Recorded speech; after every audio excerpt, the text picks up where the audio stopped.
This story happened to my colleague in the summer of 2001. He returned from a business trip from the Caucasus 3 weeks ago and they gave him a vacation. In the evening, just before the garage cooperative closed, at about 23:45, 23:50, he remembers exactly the time, because at midnight the gates in the cooperative were closed and the dogs were released. He parked the car, left the cooperative and went home. The cooperative itself is located between the private sector and 5-story buildings.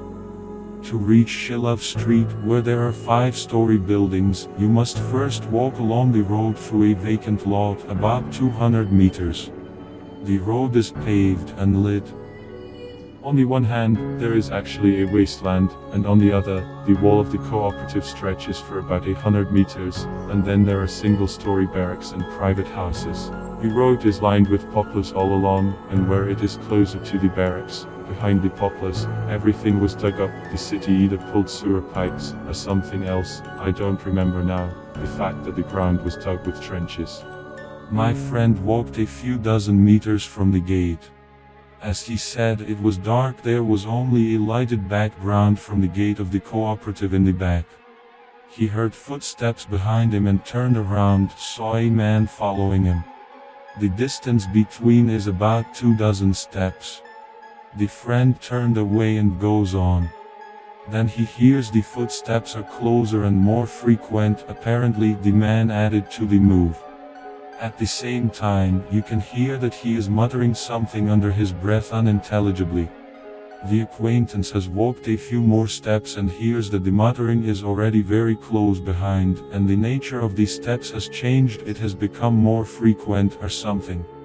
He turned around and looked, and the man was running after him on all fours. At first he thought that some alcoholic was drunk, his legs did not hold, but then he saw that the man did not lose speed on all fours, but on the contrary, he began to shorten the distance faster, and continues to mutter just as smoothly. The colleague is not timid, but says that he was very scared, not like from the danger in the war, but some terrible fear piled up. Even the guts were twisted with cold. He says that he immediately pulled Makarov's gun out of the bag, pulled the bolt and aimed at the man. The peasant stopped, without ceasing to mutter and without getting up from all fours, then like a dog jumped into the poplars and followed them into the ditch. For a few more seconds, he could still be heard rustling the sand, and then everything was quiet. A colleague says that he backed up to the illuminated place, looking around with a gun in his hands. It was so scary.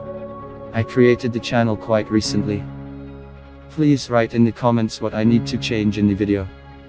Please support me by liking and subscribing to the channel.